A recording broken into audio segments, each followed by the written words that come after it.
Mengenal magnet. Apa yang kita pelajari hari ini? Hari ini kita akan mempelajari mengenai sejarah magnet, pengertian magnet, bentuk-bentuk magnet, sifat-sifat magnet, kegunaan magnet, cara membuat magnet, dan jenis benda yang dapat ditarik oleh magnet. 1. Sejarah magnet. Tahukah kamu? Istilah magnet, kemagnetan, dan magnetik berasal dari nama suatu wilayah di Yunani kuno. Pada tahun 600-an sebelum Masehi, bangsa Yunani menemukan suatu benda seperti batu di alam, yang mana benda tersebut dapat menarik besi. Benda tersebut ditemukan di wilayah yang bernama Magnesia. Sesuai dengan tempat ditemukannya, yaitu Magnesia, benda tersebut kemudian diberi nama magnetit. Sekarang kita mengenalnya sebagai magnet.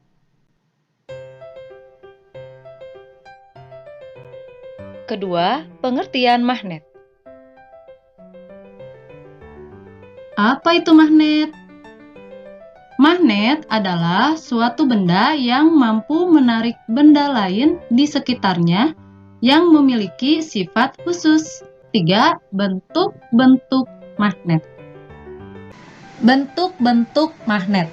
Di antaranya magnet batang, magnet U atau berbentuk huruf U, magnet ladang atau magnet tapal kuda, magnet silinder, magnet bola, magnet cincin, dan magnet jarum.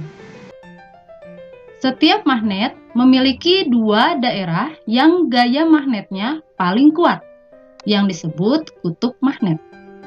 Terdapat dua kutub magnet, yaitu kutub utara atau U dan kutub selatan atau S.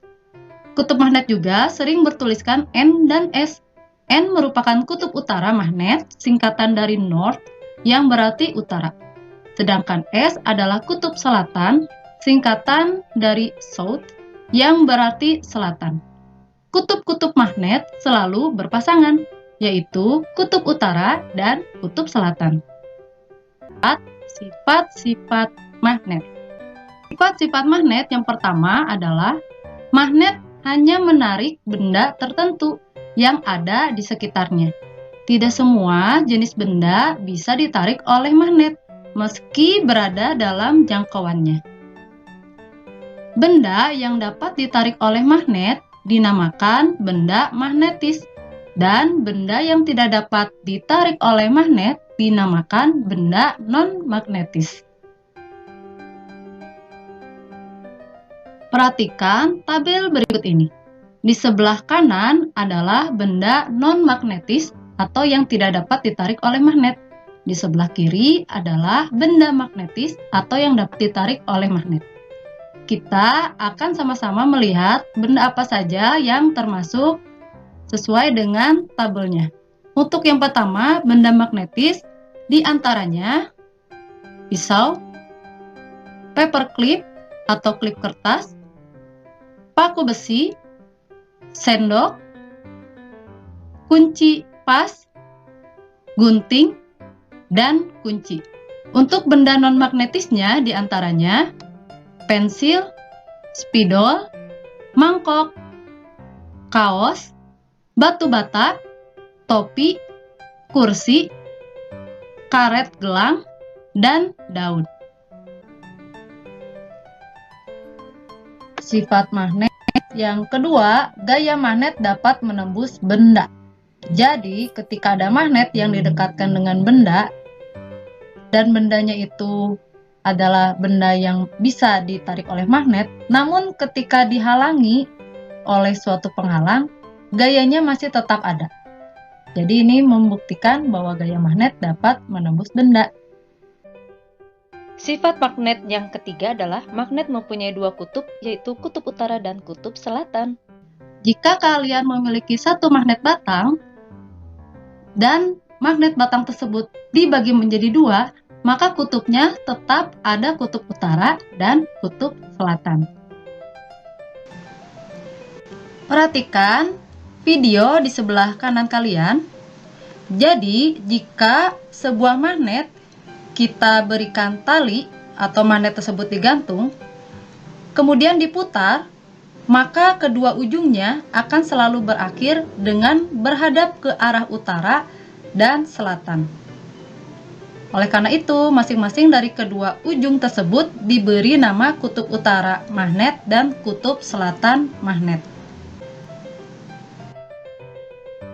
Perhatikan videonya, di sana ada dua buah magnet yang saling tarik-menarik satu sama lainnya. Bahkan kekuatannya itu menembus benda di antara kedua magnet tersebut. Lalu di video yang kedua, tampak ada dua magnet yang kutub magnetnya itu sama atau sejenis. Namun ketika didekatkan terjadi saling tolak-menolak. Nah, jika salah satunya diubah, misalkan kutubnya diganti, sehingga kutubnya berbeda, ketika didekatkan maka terjadi saling tarik-menarik. Berarti, video pertama menunjukkan magnet dengan kutub yang berbeda, sehingga ada saling tarik-menarik. Nah, ini sesuai dengan sifat magnet yang keempat. Apabila kutub magnet yang sejenis didekatkan satu sama lain, kedua kutub akan saling tolak-menolak. Sebaliknya, kutub yang berlainan akan saling tarik-menarik. Sifat magnet yang kelima adalah medan magnet akan membentuk gaya magnet. Medan magnet akan semakin rapat jika didekatkan dengan magnet. Untuk lebih jelasnya, simak video di sebelah kanan. Medan magnet dapat menggambarkan bagaimana gaya yang tidak terlihat di sekitar magnet. Garis akan semakin rapat pada wilayah di mana medan magnetnya semakin besar. Artinya, semakin dekat dengan magnet, maka semakin rapat juga garis-garis medan magnetnya. Nah, garis ini dapat digambarkan secara nyata dengan cara menyebarkan bubuk pasir besi di sekitar magnet, sehingga akan menghasilkan karakteristik yang sama seperti pada garis-garis medan magnet. Kalian bisa mencobanya loh di rumah. Yang kelima, kegunaan magnet dalam kehidupan sehari-hari. Kegunaan magnet dalam kehidupan sehari-hari yang pertama adalah eskavator magnet, di mana eskavator magnet ini memudahkan mengangkat benda-benda berat yang dapat ditarik oleh magnet. Selanjutnya, tempat pisau magnet untuk menempelkan pisau-pisau agar lebih teratur penyusunannya. Selanjutnya adalah pintu kulkas mengandung magnet agar lebih mudah tertutup rapat sehingga suhu dalam kulkas tetap stabil atau dingin. Selanjutnya, penutup tempat pensil memiliki magnet untuk menutup atau merekat di kotak pensil agar barang di dalam kotak pensil tetap aman. Kita lanjutkan. Selanjutnya adalah magnet jarum terdapat di dalam kompas. Kegunaan kompas adalah untuk memudahkan dalam menentukan arah. Lalu, kartu ATM dan kartu kredit memiliki jalur bermagnet pada sisi-sisinya yang mengandung informasi yang dibutuhkan untuk memudahkan transaksi keuangan.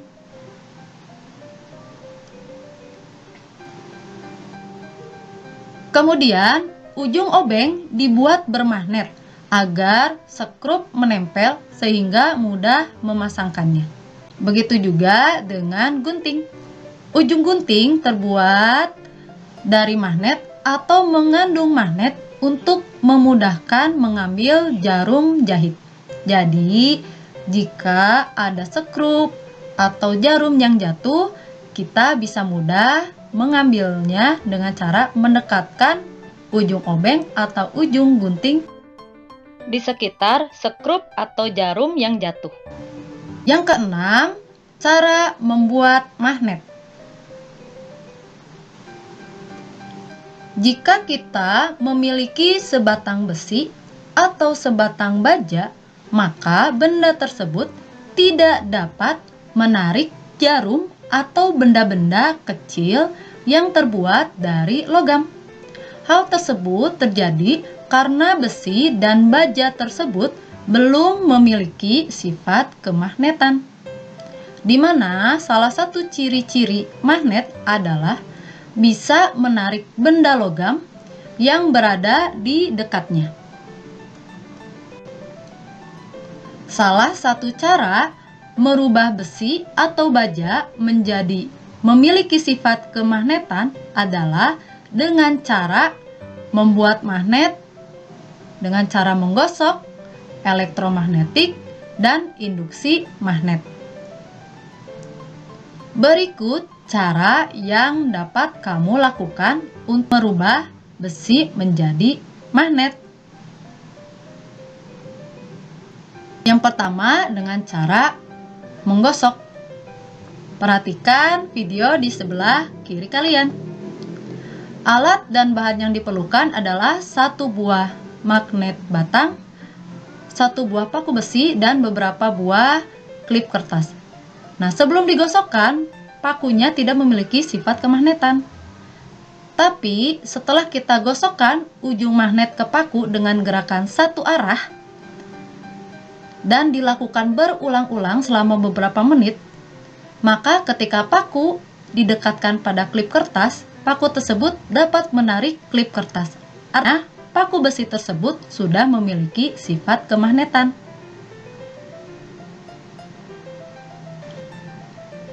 Batang besi yang digosok dengan magnet selama beberapa saat akan berubah menjadi magnet. Semakin lama kamu menggosok besi tersebut dengan magnet, maka sifat kemagnetan pada besi tersebut akan bertahan semakin lama. Dibandingkan baja, benda yang terbuat dari besi dapat dengan mudah berubah menjadi magnet.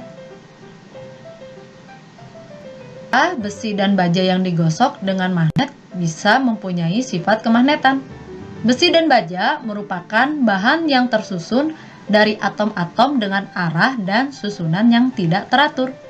Ketika besi atau baja digosok menggunakan magnet tetap dalam satu arah, menyebabkan arah dan susunan magnet pada benda tersebut menjadi teratur. Sehingga ketika arah magnet elementer pada besi dan baja menjadi seragam, maka bahan tersebut dapat memiliki sifat kemagnetan. Alat dan bahannya adalah satu buah batu baterai, satu buah paku besi, kabel kumparan atau kawat besi, jangan lupa tang, lalu klip kertas dan juga paku kecil. Oke, jadi langkah kerjanya adalah kita luruskan dahulu lilitan kabel kumparan atau kawat besinya. Setelah itu, ambil paku besi dan mulai lilitkan kabel kumparan atau kawat besi pada paku tersebut. Dimulai dari bagian bawah, lalu dililitkan hingga lilitannya itu menyentuh ke permukaan paku. Nah, untuk lilitannya terus dilakukan hingga mencapai bagian atas. Semakin banyak kabel kumparan yang dililitkan, maka nanti hasilnya pun semakin besar dalam elektromagnetiknya. Nah, kita lilitkan sampai bagian atas. Nanti ketika dililitkan, jika ada kelebihan dari kawat besinya, maka kalian bisa mengambil tang, lalu potong bagian kawat yang berlebih tersebut hingga panjang kawat di kedua sisinya itu sama panjang. Nah, kenapa harus sama panjang? Agar nanti ketika dimasukkan batu baterainya itu lebih mudah. Nah, setelah itu ambil batu baterainya, lalu tempelkan kedua kabel kumparan atau kawat besi pada kedua sisi ujung batu baterai. Lalu letakkan ujung paku pada benda yang berbahan besi, misalkan klip kertas atau paku kecil dan sebagainya. Nah, paku kini dapat menarik benda-benda tersebut setelah diberikan elektromagnetik. Kenapa? Karena kini paku tersebut memiliki sifat magnet, yaitu dapat menarik benda.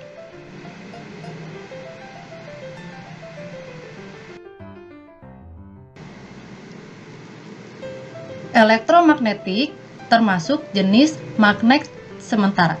Hal ini karena ketika arus listrik diputus, maka sifat kemagnetan bahan akan hilang dalam hitungan detik, sehingga menyebabkan jarum-jarum yang semula menempel pada paku akan jatuh atau lepas. Kita bisa meningkatkan kekuatan elektromagnetik dengan menambah jumlah baterai dan menambah jumlah lilitan pada paku besi. Yang ketujuh, jenis benda yang dapat ditarik magnet. Berdasarkan sifat kemagnetannya, benda dikelompokkan menjadi 3 jenis, yaitu ferromagnetik, paramagnetik, dan diamagnetik. Ferromagnetik adalah benda-benda yang dapat ditarik kuat oleh magnet. Contoh benda yang bersifat ferromagnetik adalah besi, kobalt, dan baja. Paramagnetik merupakan benda yang dapat ditarik lemah oleh magnet. Contoh benda yang bersifat paramagnetik adalah platina, seng, tembaga, dan aluminium. Diamagnetik adalah benda yang tidak dapat ditarik sama sekali oleh magnet. Contoh benda yang bersifat diamagnetik adalah kayu, batu, dan kaca.